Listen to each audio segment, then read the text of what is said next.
नमस्कार। हमारा आज का टॉपिक है डेलीरियम। डेलीरियम जो है वो मेंटल हेल्थ नर्सिंग से रिलेटेड टॉपिक है और इससे पहले एक वीडियो में हमने डेलीरियम और डिमेंशिया का डिफरेंशिएशन देखा था कि दोनों में क्या अंतर है। आज हम डेलीरियम के बारे में पढ़ेंगे।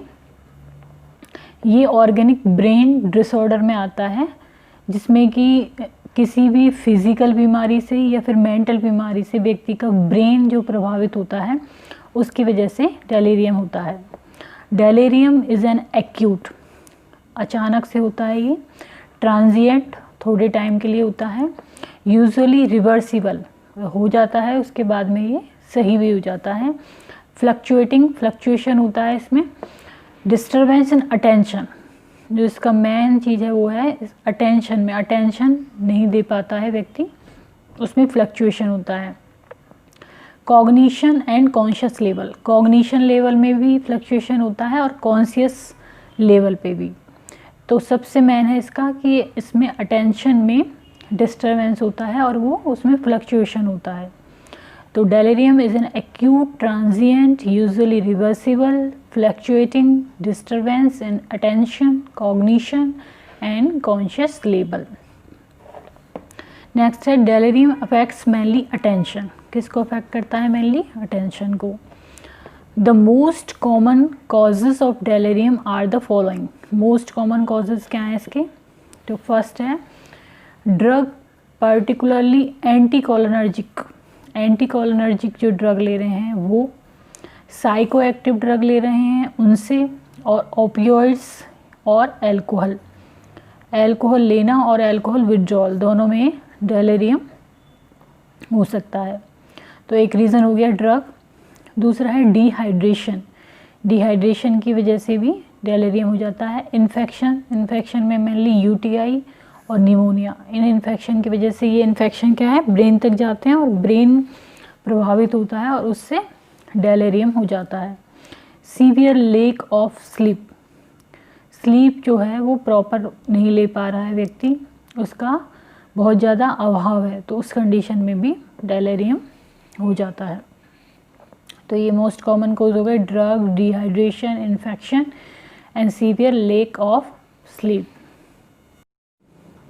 नेक्स्ट आता है delirium is most often caused by physical और मेंटल इलनेस। फिज़िकल इलनेसेस में आ गए जैसे कि न्यूमोनिया है, यूटीआई है। मेंटल इलनेसेस में कोई भी मेंटल इलनेस है वो उससे ब्रेन प्रभावित हो रहा है।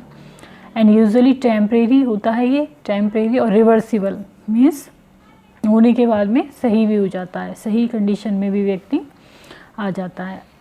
अब इसके सिम्टम्स क्या क्या होते हैं? तो सिम्टम्स होते हैं इसकी चेंज इन अलर्टनेस, अलर्टनेस जो होती है व्यक्ति की उसमें चेंज आता है। Usually more alert in the morning, morning में वो ज़्यादा अलर्ट होता है। लेस अलर्ट एट नाइट, और नाइट में कम अलर्ट होता है। नेक्स्ट है चेंजेस इन फीलिंग, उसकी सेंसेशन में चेंज होता है और परसेप्शन में, वो किसी चीज़ को जो परसेप्ट कर रहा है उसमें भी चेंज होता है। Changes in level of consciousness, उसकी जो कॉन्शियसनेस है, होश की अवस्था, उसमें भी चेंज होता है। और अवेयरनेस, वो कितना चीज़ों के प्रति अवेयर है, जागरूक है, उसमें भी चेंज होता है। चेंज इन मूवमेंट, या तो हाइपो एक्टिव होगा और या फिर हाइपर एक्टिव होगा।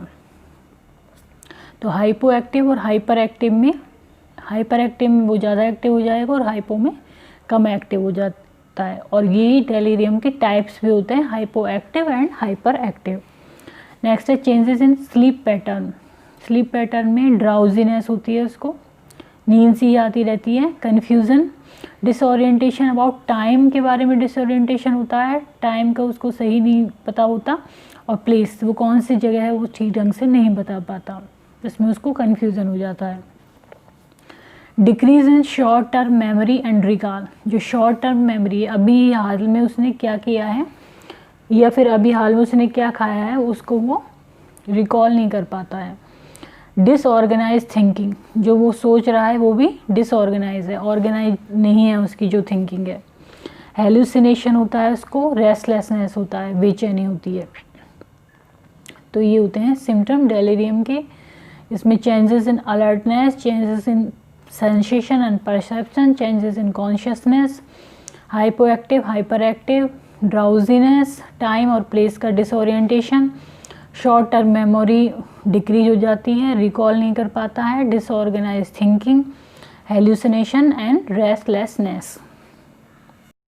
नेक्स्ट है डायग्नोसिस। हम डायग्नोसिस कैसे करते हैं डेलीरियम का, तो इसको करते हैं मेंटल स्टेटस असेसमेंट, उसके मेंटल स्टेटस को असेस करेंगे, फिजिकल एंड न्यूरोलॉजिकल एग्जामिनेशंस करेंगे, इसमें कि blood test, urine test, imaging test, imaging में चेस्ट एक्सरे है, सीटी स्कैन है, एमआरआई स्कैन है, ये सब फिजिकल और neurological examination and mental status assessment से। जैसे कि उससे टाइम पूछा कि आप इस टाइम कौन सा टाइम हो रहा है इस वक्त, प्लेस पूछा ये कौन सा जगह है जहाँ पे आप अभी हैं, या फिर उसको मेमोरी के बारे में पूछा कि आपने अभी क्या खाया। तो इस तरह से उसका डायग्नोसिस किया जाता है। नेक्स्ट आता है ट्रीटमेंट। ट्रीटमेंट कैसे किया जाता है? The first goal of treatment for delirium is to address any underlying causes और ट्रिगर्स। कोई भी जो कारण है, जिस भी कारण से डेलेरियम हो रहा है, उसको ध्यान रखेंगे, उस पर काम करेंगे। और या फिर कोई ट्रिगर हो रहा है, कोई कंडीशन ऐसी है जिससे डेलेरियम ट्रिगर हो रहा है, तो उस पर फोकस करेंगे। एग्जाम्पल है by stopping use of a particular medication. यदि किसी मेडिकेशन से ट्रिगर हो रहा है तो उस मेडिकेशन को स्टॉप कर देंगे। एड्रेसिंग मेटाबॉलिक इम्बैलेंसेस, क्योंकि जो डिहाइड्रेशन है या फिर इलेक्ट्रोलाइट इम्बैलेंस है या फिर मेटाबॉलिक इम्बैलेंस है, उसको उसके ऊपर ध्यान देंगे। ट्रीटिंग एन इन्फेक्शन, और यदि कोई इन्फेक्शन है तो उसको ट्रीट करेंगे, उसका उपचार करेंगे। तो एंटीबायोटिक देंगे for infection, fluid and electrolyte for dehydration, benzodiazepine देंगे for problem due to drug and alcohol withdrawal. ये सब देंगे हम प्रेस्क्रिप्शन पे, डॉक्टर के प्रेस्क्रिप्शन के according. Antipsychotics for treating agitation and hallucination. Antipsychotic दी जाती है एजिटेशन और हेलुसिनेशन से। और promote good sleep habit, good sleep habit promote करेंगे जिससे कि वो प्रॉपर नींद आए उसको, और डेलेरियम के सिम्टम्स जो हैं वो ख़त्म हो जाएं उसके, और वापस से वो नॉर्मल व्यक्ति की तरह व्यवहार करें। तो ये सब जो भी ट्रीटमेंट है ये एजुकेटिव पर्पस के लिए है, और यदि कोई डेलेरियम का पेशेंट है तो वो अपने डॉक्टर के अकॉर्डिंग जो उसको प्रेस्क्राइब करते हैं वो उस तरह से लेगा। ये केवल एजुकेशनल पर्पस से यहाँ पर बताया गया है। तो आज का हमारा टॉपिक था डेलेरियम। ये ऑर्गेनिक ब्रेन डिसऑर्डर में आता है, और मेनली जिस भी कंडीशन से, चाहे वो फिज़िकल हो जैसे कि न्यूमोनिया, इन्फेक्शन, या फिर मेंटल इलनेस हो कोई, तो उसकी वजह से जो ब्रेन में डिजेनरेटिव चेंजेस आते हैं, ब्रेन जो प्रभावित होता है उससे, उसकी वजह से डेलेरियम होता है। और ये एक्यूट होता है, ट्रांजिएंट होता है, कुछ टाइम के लिए, रिवर्सिबल होता है, सही भी हो जाता है ये। और मेनली इसमें अटेंशन में चेंजेस आते हैं, अटेंशन व्यक्ति प्रॉपरली नहीं कर पाता है। ये मेनली होता है ड्रग से, डिहाइड्रेशन से, इन्फेक्शन से, और लैक ऑफ स्लीप से। मॉर्निंग में जो अलर्टनेस होती है वो ज़्यादा होती है इसमें, और नाइट में कम होती है। और इसका जो हम डायग्नोसिस करते हैं वो करते हैं मेंटल स्टेटस एग्जामिनेशन से और फिज़िकल एग्जामिनेशन से। और अंडरलाइंग जो कॉज है डेलेरियम का उसको ट्रीट करके ही डेलेरियम ट्रीट हो जाता है। तो ये वीडियो यदि आपको पसंद आता है तो उसको लाइक करें, चैनल को सब्सक्राइब करें, कमेंट करें एंड शेयर करें। Thank you.